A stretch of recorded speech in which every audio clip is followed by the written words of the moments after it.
What's going on, guys? I'm Jack. I'm back for another video.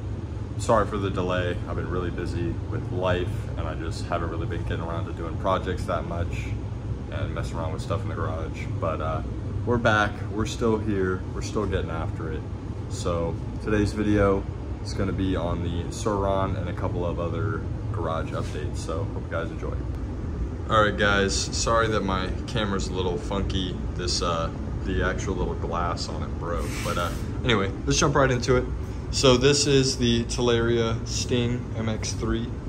I've done an unboxing video, my first impressions on it, and now I think it's time to give it the couple month update. Right now the bike currently sits at 695 miles, maybe 96 now. I took it around the block yesterday. And I really haven't been riding it that much the last couple weeks. Been really busy working and trying to get the school done. But yeah, I absolutely love this bike. If you're not like a hardcore rider or anything, you coming from mountain bikes or something like that, this really is the perfect bike. It really does very well. So I've got some other updates for you. So this bike, I took it one night fully charged when I left the house, and I rode about 25 to 27 miles. I think it was about 27 miles at a pretty low rate of speed. I was going about 15 to 18 miles per hour the entire time. And it was averaging about 1% per mile. I was at about 73, 72%. And then it was already late at night, and then I put it in sport mode, and I was still I think it was about 15 miles away from my house.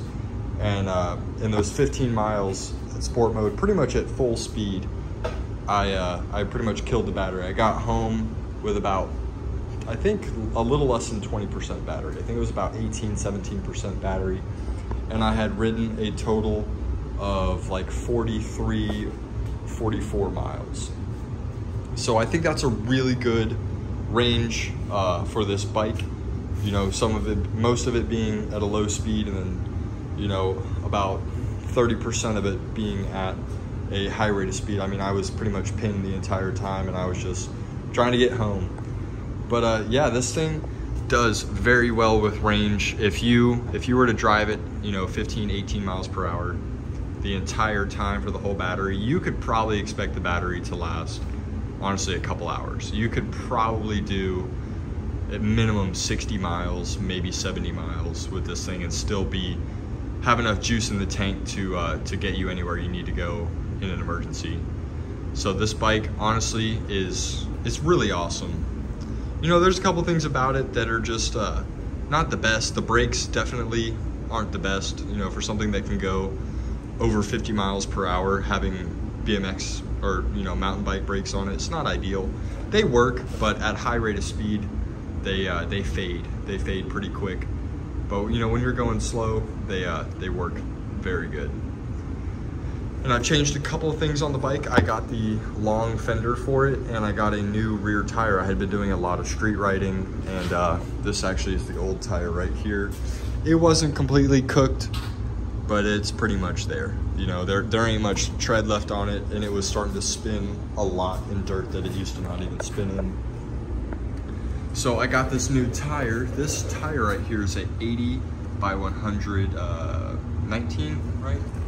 Yeah, 80 by 119. This is the WIG racing wheel, or tire, excuse me. I got this off of Amazon, actually. It was, I don't remember the exact price. I'll link it in the description. But honestly, guys, this tire is probably the best upgrade that I've done to the bike. And honestly, anyone with a stock bike, if you just want a little bit more traction through some sand and through softer material, this tire is excellent. It does slow the bike down, I will say that. Before, I could get about 52 miles per hour to this thing top speed, and now it'll do like 49, maybe 50 fully charged, which is kind of unfortunate. But this tire does weigh like 3 times the amount that the factory tire weighs. The factory tire is more or less just a freaking mountain bike tire, but this thing is actually a dirt bike tire. If you wanted to, I'm sure you could add, you could probably add 2 or 4 teeth on the rear sprocket and get that same acceleration and top speed back potentially, because this tire is also taller. I think it's about an inch taller overall, and it's probably even more with how ate up that rear tire is. It's probably an inch and a half taller, and you can kind of see that when you look front to back. The tire is a little bit taller, but it's a great tire. That tire is so freaking, it just grabs in any condition. It just grabs. But yeah, the bike is so awesome. I love this thing. What a great purchase. And now I'm sure, you know, all you e-bike guys watching this, the Altis Sigma has been released, and that is probably going to be the next bike that I get once I sell this thing, and maybe try to sell this thing. I'm going to go ahead and order a Altis Sigma. You guys know it's a 98 volt, 20 kilowatt from the factory, and it's slightly heavier than this bike. It's about the same weight, I believe, as a Ultra Bee and the E-Ride Pro. They're about 185 pounds, and I'm sure with this one, with that tire, it's probably sitting around 145, maybe 150 pounds. So you have 30 more pounds of weight, but you have exponentially more power and range. So yeah, the Altis Sigma, definitely going to be coming soon to the channel. I don't know how soon though. I can't predict the future, and I can't just go buy that bike as much as I wish I could. I've got other things to spend my money on. So unfortunately, it'll come when it comes, and I really have no date on that, but I'm hoping maybe sometime early next year or sometime next spring. But yeah, that's gonna pretty much wrap it up for the Talaria Sting. Love this freaking bike. The suspension on it is so good. I got it dialed in pretty much the first week that I had it. I was messing with it here and there, just trying to get it as soft as I could without being too soft in the sand and not having enough compression, you know, when you're hitting jumps or anything. But you can see she's a little dirty. I rode it yesterday and I did not wash it. Shame on me. But yeah, this bike has held up really well. The only thing that I misplaced was this little end cap. I was riding around one day and I watched it fall off, and I was going too fast, and I was like, whatever, you know, it doesn't really matter, but I should have stopped and picked it up. But yeah, it's missing the end cap there.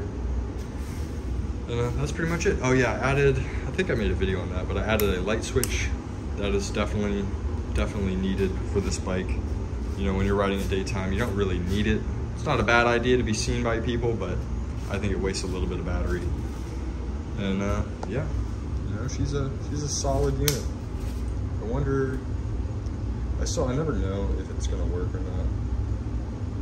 Oh yeah, there it goes. So there you can see, yeah, 696 miles. Put 1 mile on it yesterday.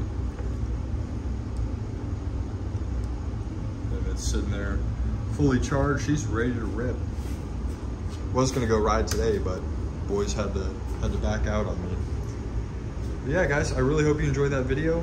And the next video, we're gonna be talking about this thing right here and this thing. Oh no. But yeah, hope you enjoyed that video. Check out the new ones coming soon, and I'll see you guys later.